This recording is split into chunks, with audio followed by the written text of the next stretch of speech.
everybody, and welcome to a new episode of the Shaken and Stirred Show. It's been quite a week, and I have quite a guest for you. In fact, you don't know this, but we had a little bit of technical difficulties getting him on. But I'm not here to embarrass our guest. Oh, no. He's, in fact, and he asked me not to even go there. But he's phenomenal. He is unbelievable. His voice is extraordinary. Our guest today, and I've used this word already once, but he is an extraordinary singer-songwriter who I first noticed when he received a 4-judge chair turn on season 7 of NBC's The Voice. I know you're all thinking back, who could it be? And you probably remember his songs have hints of soul and Motown. And although he's blind, he sees life in a unique light and is shaking and stirring everywhere he goes.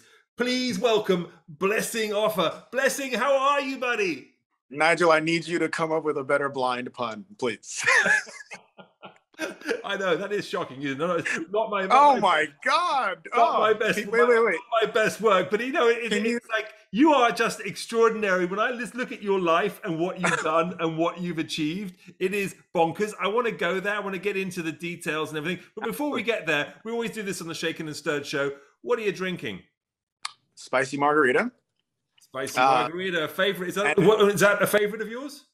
I you know what? It's funny. I just discovered it probably 3 weeks ago, and yeah, 100%. Just 3 weeks ago. Yeah, I was normally just like a straight margarita person, but the spicy, it's got a little obviously spice to it. Oh, and when did you first get into margaritas? You know, by the way, spicy margarita is probably the #1 drink drank by our guests. So you're in good company. Everyone loves a spicy margarita. You know, here's the thing. I will confess to being kind of a wuss. I'm a lightweight. So the margarita is kind of, I think, one of the more generic drinks for people who are like, need a little like help on the palate end. You know what I mean? So the spicy margarita is kind of the one step into, a little deeper into the pool for me. I get it. And listen, Do you have a certain way of making it? How do you do it? Literally, I'm not even going to pretend otherwise. Mixes. It's all mixes, and I just like crush some jalapeno into it. That's pretty much it. And what are your mixes? What's your tequila you go to? The cheap kind. I don't have a #1 yet, so wow, the cheap kind. We're not even naming names here. It's so cheap he doesn't even want to say what it is. No, sir. You have to get on the tequila bandwagon, and especially by the way you're sipping it right now. I'm like, it better not be too. You're going to be on the floor by the end of this interview. My goodness me, there's some good tequila out there. You know, I just got into bourbon. Okay. I just got into bourbon, and I just like Four Roses and Blanton's and all these kinds. So I step at a time. Step at a time. I hear you. Are you living in Nashville? So bourbon is a good drink out there, and there's a lot of people drinking their bourbon in Nashville and all the rest of it. You know, look, in honor of you, because I kind of knew you were drinking a margarita with tequila, I decided to do straight up classic margarita. Ooh. And you know, and for all of you guys who are out there, you know I've talked about margarita many a time, and it's one of those drinks where I'm not sure how much you know about the origin of the margarita, but it's one of those drinks that it's more common and popular in the US than it is in Mexico. People don't really go there, don't really drink it. In fact, people like a Paloma more in Mexico than they do here. But it has an interesting origin. You know, the name itself comes from somewhere in the 1940s, we think. Although there's one story that claims the drink was created in 1938 in a Mexican restaurant with an owner whose name was Carlos Denny Herrera, who mixed it for a gorgeous Ziegfeld showgirl, Marjorie King. Right? So Marjorie King apparently... Margarita, exactly where the name came from. But apparently she was a bit fussy, right? She didn't like other drinks. And so he mixed up this concoction with tequila, which was the only drink she could stomach. There's another version of this story which says that Texas socialite Margaret Sames, again, AKA Margarita, first mixed the drink at a house party in Mexico in 1948. And then there's another story again saying Rita Hayworth, whose original real name is Margarita Casino, if you didn't know that, had this drink in Tijuana in the 1940s. But there's also happens to be a cocktail book called Imbibe, where the historian David Wondrich agrees that margarita was invented In the same time period, the 1940s, it says the drink evolved from the Daisy, which is a classic cocktail popular at the time that mixed alcohol, by the way, any alcohol, citrus, and grenadine, and was served over shaved ice. Now, the Daisy in Spanish is margarita, right? Huh. So there's a whole bunch of different origin stories for you. Wait, which one do you subscribe to? I think they're all probably BS. It's probably a mixture of everything. You know what I mean? I think I like the Daisy concept.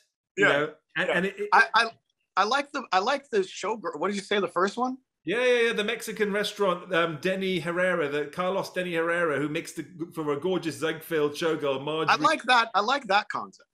Yeah, well, you know, there's a lot in a story, right? There's stories right here. So cheers, my friend. Cheers and welcome to the Shaken and Stirred show. We're shaking it now.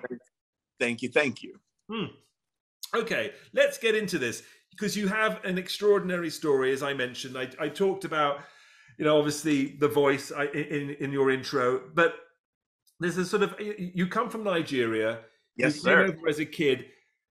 Talk to us a little bit about your childhood. Take us back there for a moment. Let people into your life and let them know where you came from. You know, Nigeria. People find it amazing that I still remember as much as I do about being home. But like Nigeria is one of those places. It's kind of like a catch-22. It's like people don't have a lot, but they know how to have joy. You know, so anybody who's ever been to Nigeria or pretty much any part of Africa, or I would even say any third world country, will find that the people who have little will give you any and everything. Mm-hmm. And that they somehow have unlocked the secret to life, which shockingly enough has nothing to do with material possessions. You know what I mean? So as a kid, I just remember being from home and just being enveloped in joy, just like inexplicable, no reason, because where I'm from, like if nothing's wrong, then everything's great. You know what I mean? If you can't put your finger on anything wrong, then the default mode is joy because you're here and you're probably full and you have family around and nothing's wrong. So I came to America with like a really well-developed sense of just default happiness. You know what I mean? Except saying that, if I'm not wrong, because again, I'm looking at what stuff I've read, you came because you were sent because you had glaucoma in one of your eyes. Yeah. So that wasn't exactly perfect, right? Not at all. You were leaving your parents, right? Yes, so sir. That in itself was a big, shift and a move. That must have been, you said you came with that sense of joy, but regardless of all those things, you still had a sense of joy. You know, there's a resilience in kids that for most kids, everything is an adventure if you let it be.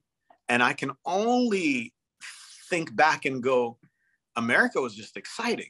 Yeah. And then there was a point when like missing my parents became real. Like I always tell people when me and my uncle landed in JFK, my first 10 minutes in America, I fell in the snow and I was like, let's go home again.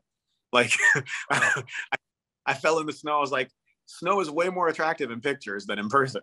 So, and my uncle goes, you don't just go home, blessing. Like, this is America. Like that trip was a lot. And it's not as simple as turning around and going back onto the airplane. So the adventure lasted, I think, like 2, 3, 4 weeks. And then I was like, okay, I want my mom and dad. And he goes, again, like, we're here for a bit of time. And so the portion where you miss home and miss your parents and miss your siblings, I think was easier to go through at 6 and 7 than it would have been at 18 and 19 or any other age. You know what I mean? Because I would miss them, but then I would go to first grade and then I'd be like, oh, look, a toy.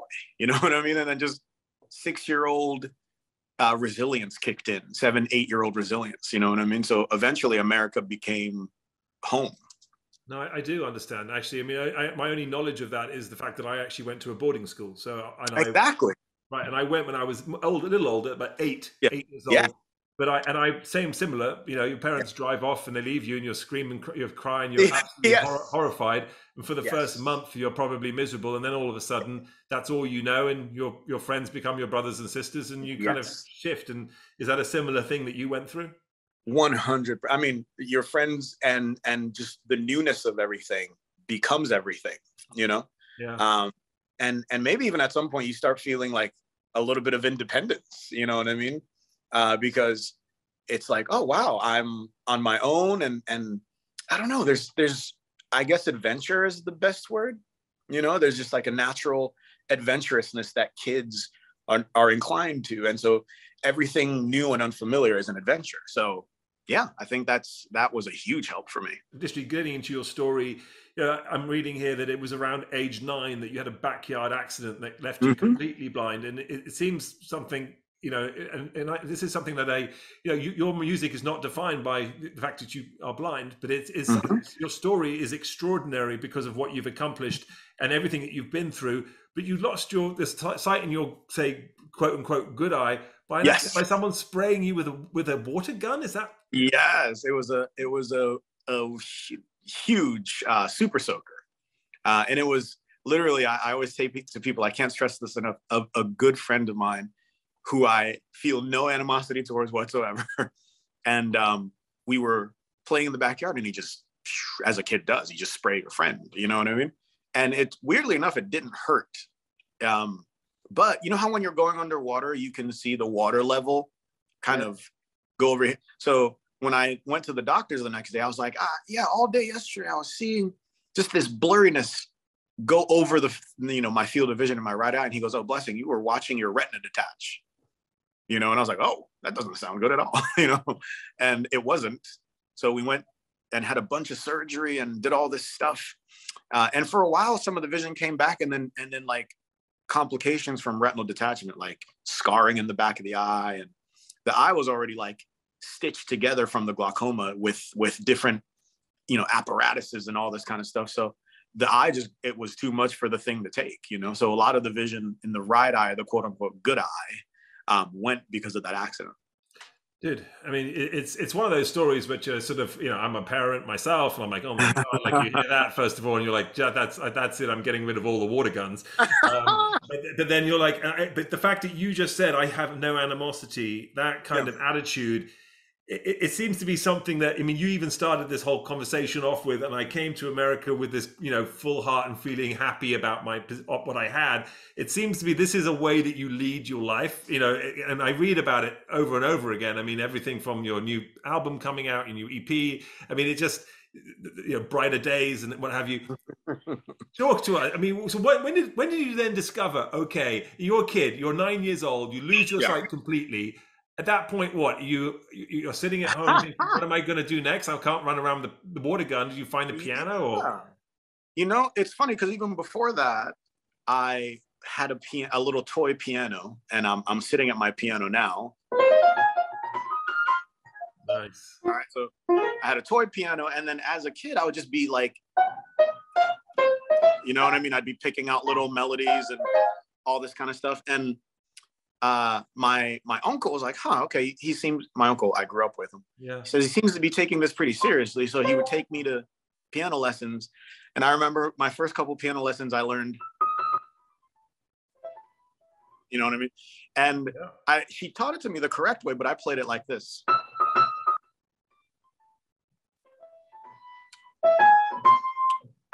You know what I mean? So she'd say, why are you swinging that song?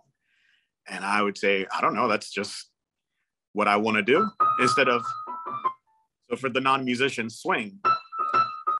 So Mozart did not write swung. Nobody, not Mozart, not Beethoven, not anybody in classical music wrote swung. You know what I mean? That was a very 20th century invention. So jazz apparently was just a thing that my 8-year-old head wanted to do. So she said to my uncle, hey, you should take him to get jazz piano lessons because he's playing jazz naturally. You know what I mean? So then I went to jazz lessons, and that's how the whole thing began. And like losing my vision at 9 and 10 and 11, etc. I was like, wow, I have all this time on my hands and all this energy that I would normally be running around with. And then here's a piano in our living room, like a real piano. So I just hyper focused. I poured all that energy into the piano and found it a very, very like cathartic, positive thing, and then just fell in love with the process of music. And here we are. Well, and here we are, like it was that was it. But here we are. At some point, it wasn't just a question of you know, okay, I find it cathartic, but Yeah. there must have been a moment too when people were like, he's actually really good. You know what I mean? Like, this isn't just like him playing around. It's good for him. You know, it's cathartic for him. You know, Yeah. it's like actually other people want to Yeah. listen to it again and again, and they want to hear him. You know what I mean? Yeah. That's a different moment in time, right? When did that happen? Man, so I'm gonna give a shout out to my hometown, Hamden, Connecticut. I got really, really lucky to grow up in a very artistically friendly part of the world. Hamden is right outside New Haven. New Haven is a huge jazz hub, music arts scene. And the town, pretty early, the school system was like, this guy is really good at music. And so they put me in all the talented and gifted programs. And so I was identified early and always partnered with a teacher who would give me extra time with music. So instead of recess, I'd go home, or I'd go to the music room and play piano. And I got that choice. They'd say, hey, you can either go outside and hang with your friends, or you can always come to the piano room and play piano. And I always picked the piano room.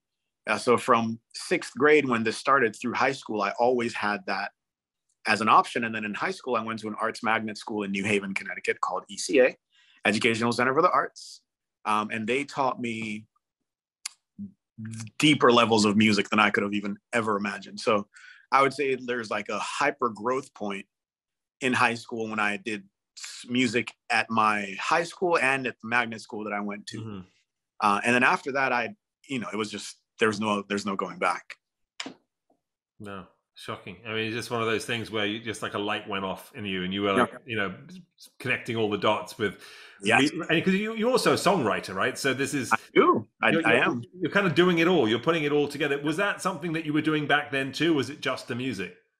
You know, it's funny because all the guys. I'll tell you a funny story. I grew up with my uncle. So when I was in 1st grade, 2nd, 3rd grade, my uncle was listening to like Motown and jazz and all this stuff. So as a kid growing up with an adult, like I listened to whatever he would listen to. And when I'd go to school, all my friends were listening to Backstreet Boys and NSYNC. And my uncle was listening to like Teddy Pendergrass and the Jacksons and Stevie and Marvin and all these guys. And so I remember bringing to school a Barry White record. Then my friends were like, "Do you hear the new NSYNC?" And I was like, "Do you know Barry White?" And they'd be like, "Blessing, who is this old man that you're listening to?" But that was just the music I grew up with in the house. Was like this very like retro Motown 60s, 70s funk type stuff. And so that was deep in me. And then just kind of alongside that was all the pop stuff that was happening. And so I always conceived of songs as writing and performing. It was never just performing. It was like, oh, you create and then you perform what you create. So they always went hand in hand for me for some reason. Even to this day, I always tell people like I sing to write and I write to sing, you know? What comes first? I mean, when you're doing something, is it the lyrics and then you write the song, or is it the song and then you do the lyrics, or are they just simultaneously coming to you? It's funny, like people speak lyrics more than they realize. So you just said what comes first, and in my mind, if I took the phrase "what comes first," I could build a song out of that, because all you take is a phrase and then you spin a story around that phrase, right? So what comes first could be a song about you asking somebody you care about what comes first, the heartbreak or the staying or the commitment or the leaving, or you know what I mean? So that's a song idea right there. So I just practice hearing songs everywhere. I want credit when that song comes out. Co-write. Oh, that's amazing. That is it. I love that though. So it can go either way. It's sort of, you hear something, you hear a word, a phrase. Just is this happening every day? Are you constantly writing, or is it? You decide I'm going to write today. You look things up, or you just. I mean, what is the process? My calendar right now, it's February 9th. My calendar is booked through mid-April. So every day at 11 a.m. or 10 a.m. I have a session. I had a session today from 11 to 2:30. And we wrote a song, and I'm gonna send that song in to my guys, and It might be for me, but it might be for another artist. You know what I mean? So every day I just write songs because that's my office. That's amazing. So when you talk about writing songs for other people, it may be for you, maybe for other people. Obviously, look, a lot of the top artists in the world write songs for other artists too. And Yeah. I think sometimes people in the general public don't really realize it. And you hear after the fact that sort of, I don't know, Nothing Compares to You was written by Prince for Sinead O'Connor, and then he records it later. And you're like, oh, wow, I just assumed that artist did it. But when you are writing, do you ever actually think of, I want to write this for this artist, and you write something very specific for their voice or something like that? Does that happen?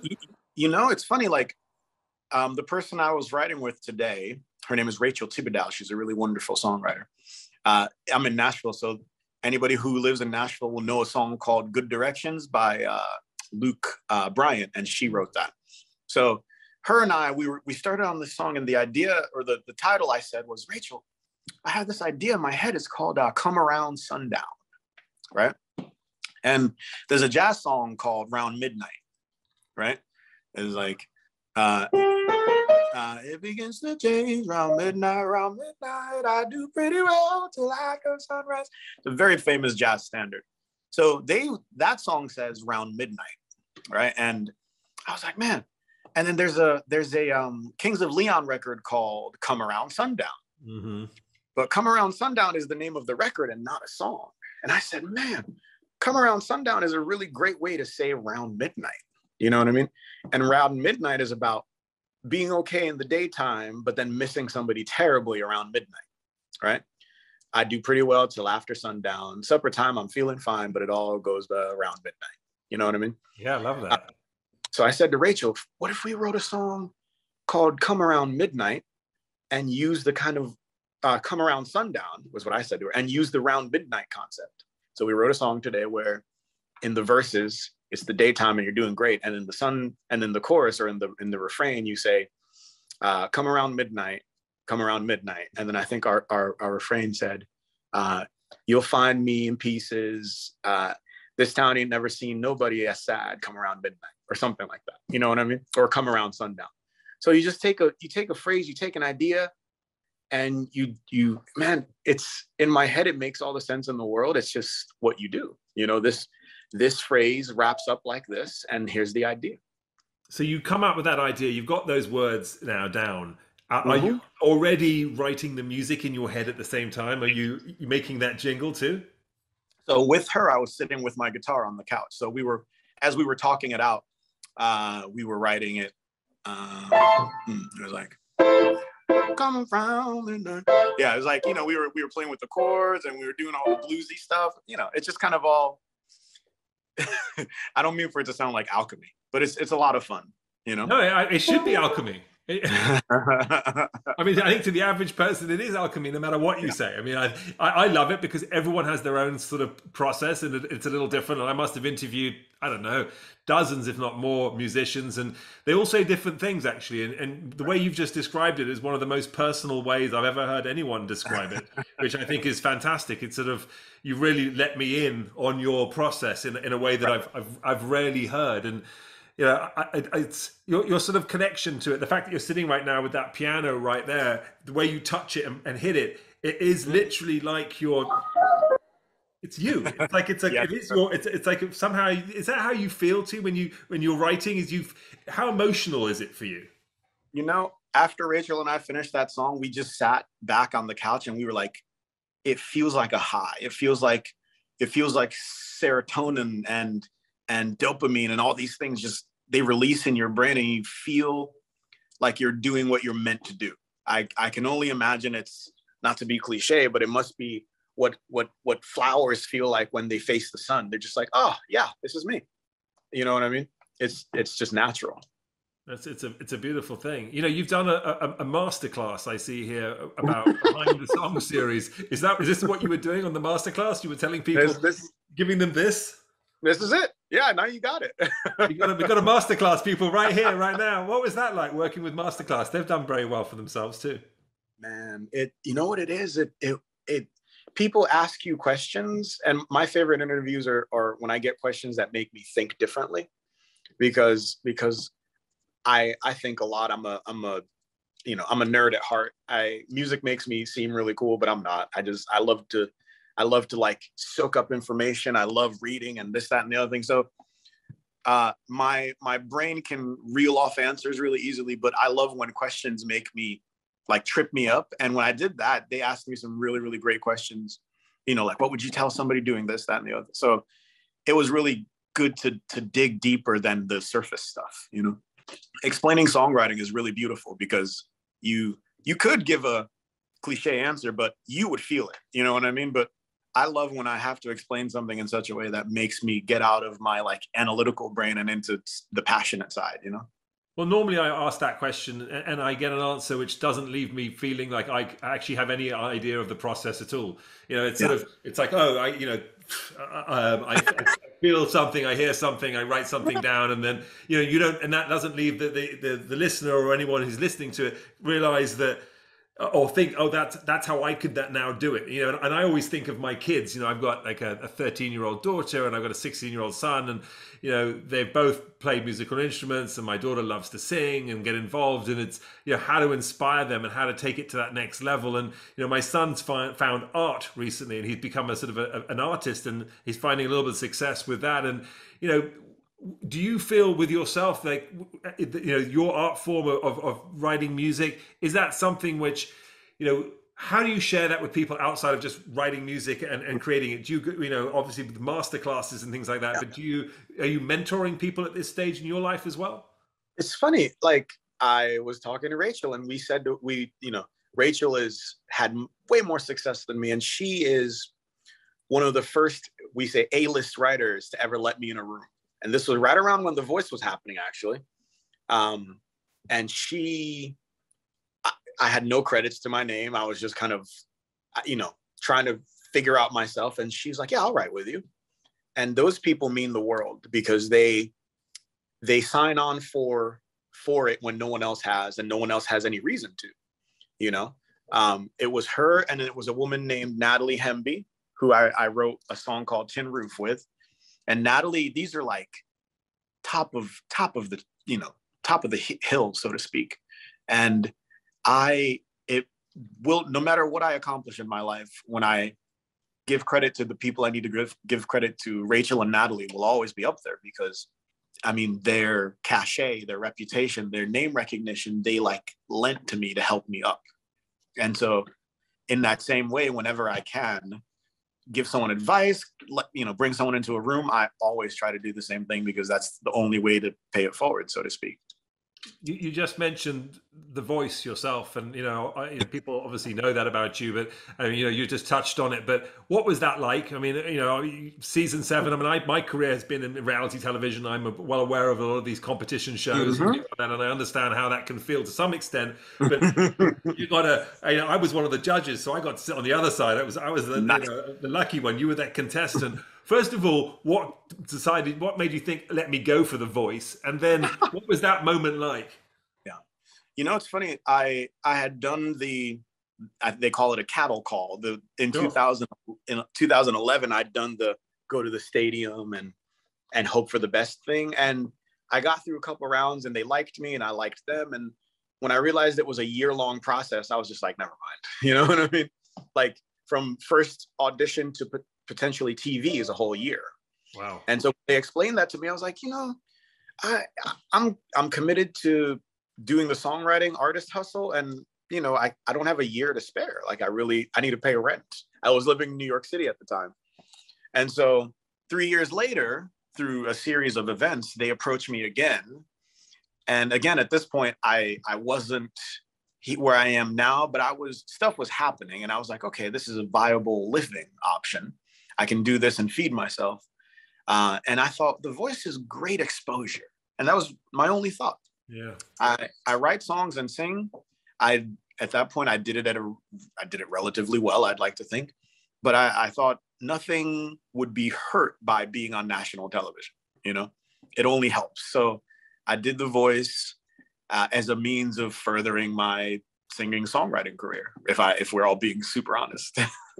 Absolutely, and that's no better reason than that. I think that even myself as a photographer, I had no idea about really being on television, but I thought, how am I going to become a well-known photographer in a different realm, in a different way? And also the world was changing. Social media was about to launch. And I thought, well, okay, something like being on primetime television, all of a sudden you become known immediately.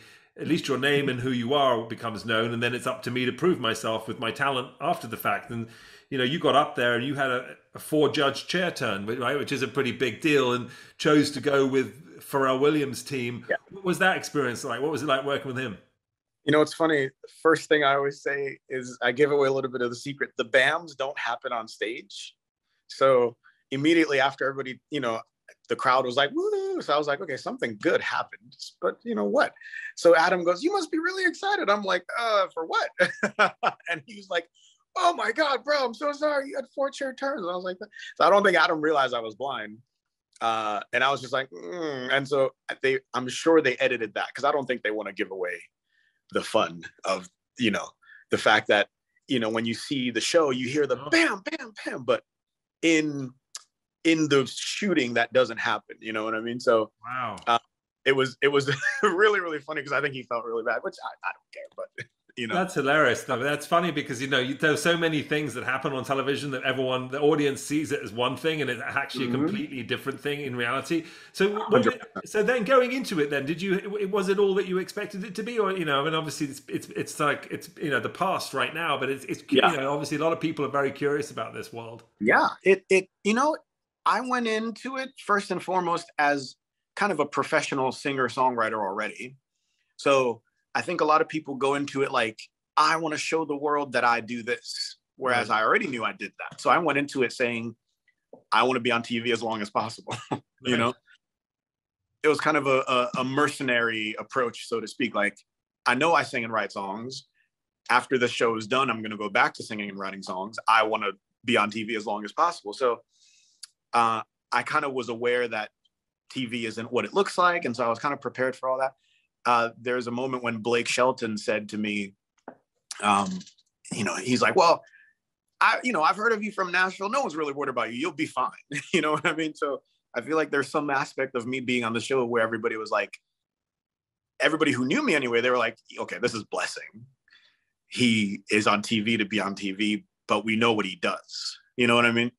Pharrell, I think, I hope he would agree, saw that same thing where he was like, okay, like this is exposure, but you're a musician, obviously. So he got it. It was really cool to hang out with him and pick his brain. And Adam was the same thing. Adam was really, really sweet to my cousin. He took a bunch of pictures with her for her friends. She was really cool. I was a cool, cousin for a minute. But at the end of the day, in my mind, I was like, okay, cool. I'm going to do this. And then when this is over, I'm going to go back to New York and write songs some more, because that's what we do. But you would obviously try to be on TV to get that element of fame in order to monetize it or capitalize on it in some shape or form. It wasn't just like, getting pictures with your cousin or doing that kind of stuff. I mean, it's obviously with that, and did it parlay? Did it actually translate to more work? It did, wonderfully so. And really more, I got an agent. My first agent was off the show. And then I actually moved back to Nashville because of an opportunity that came from that. So, and then Nashville's where I eventually signed my deal, and here we are. So let's talk about Nashville. We've got to talk about Nashville, because you sound like this New Yorker, and the way you talk, it's like, and I've talked to a lot of country stars in my time, and they have a certain thing. Nashville has a certain allure, but you love jazz, and that's definitely a New York vibe. And being in Nashville, it doesn't necessarily seem like that kind of thing. I mean, do you find it? Is it home? What were you looking for in Nashville? So I grew up in Connecticut, Northeast. The options were Berkeley or Belmont University immediately, and I thought, I know I want to be a musician. I don't want to go somewhere so close to home that I can change my mind. So I didn't want to go to Berkeley, because that's only a 90-minute train ride from home, So I wanted to drag myself across the country, because I was too deep to change my mind quickly if I, for some reason, had a bad week, Sure. So I went to Nashville for that purpose, and because no one knew me in Nashville, and I didn't know anybody in Nashville, and I wanted to see how good I was. You know, when you grew up in a place, they're very vested in your well-being, right? And so they might, you know, their opinions might be a little soft, you know what I mean? Whereas when you go to a whole new town and they don't care, they'll tell you if you're terrible. And you know, my uncle was a lawyer, and all my family has like advanced degrees. So if I was bad, I needed to go get a degree really fast, you know? That's so interesting. You really put yourself out there. And I love the fact that you were challenging yourself at that point, because I mean, a lot of people would perhaps take the softer option, but you wanted the truth, you wanted the honest truth. But also, I mean, did you find that your music was accepted? I always wrote songs like,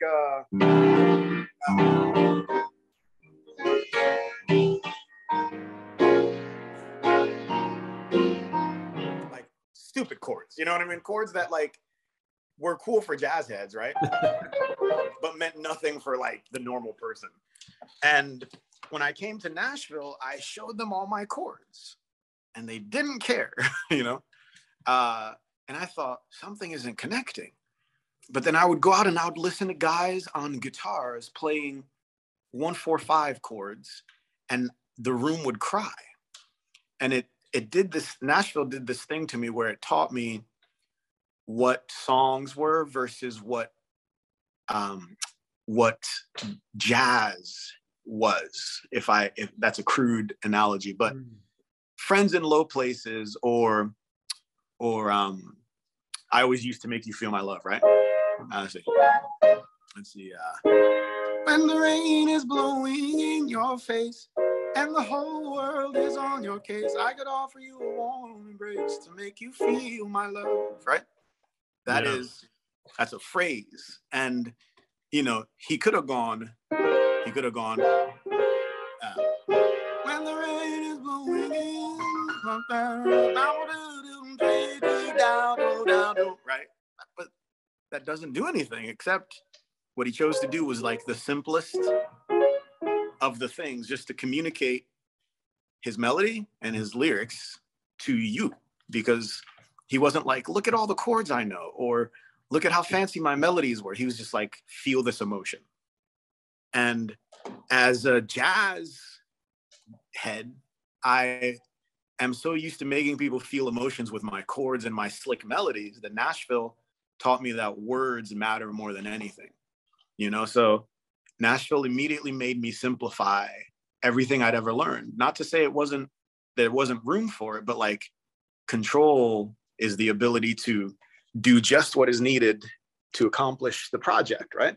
If the project is to communicate an emotion, maybe I only need 3 chords, you know? And so all of a sudden Nashville was this like finishing process, you know? Okay, Blessing, you know, all this fancy stuff, but what if 95% of it is unnecessary 95% of the time? You know what I mean? So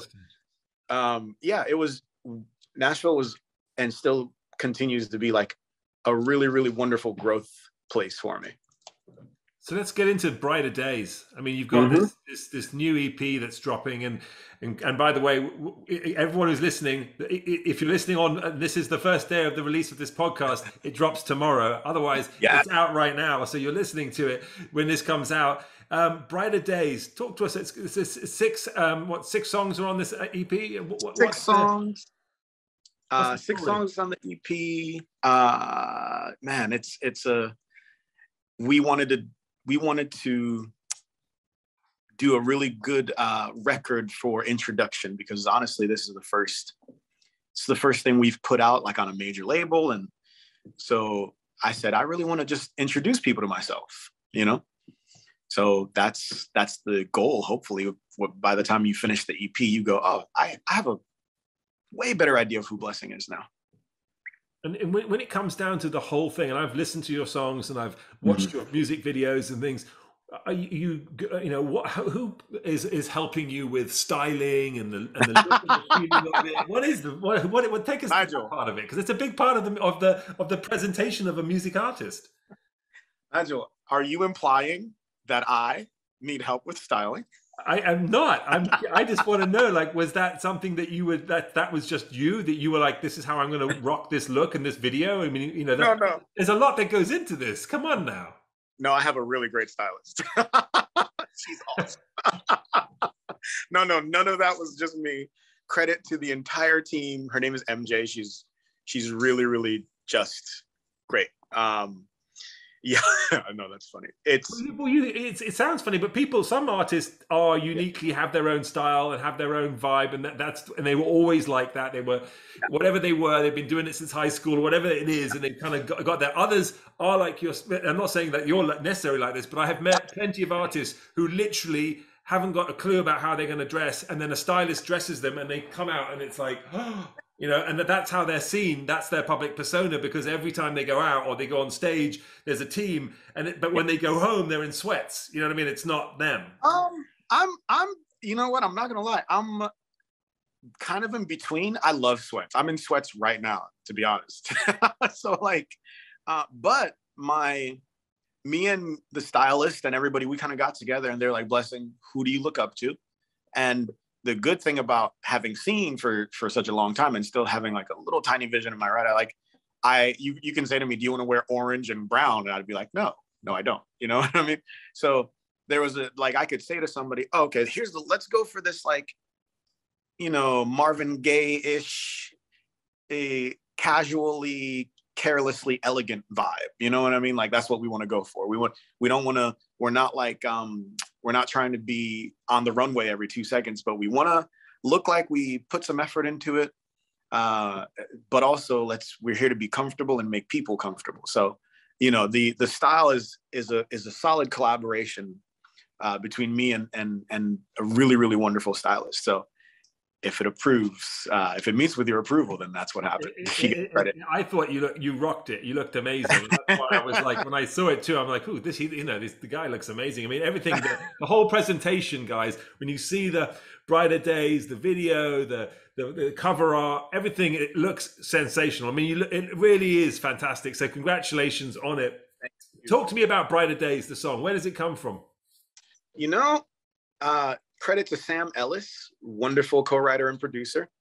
He and I sat, and the concept of Brighter Days is such that, if you don't do it right, it can come off like cheesy, disingenuous.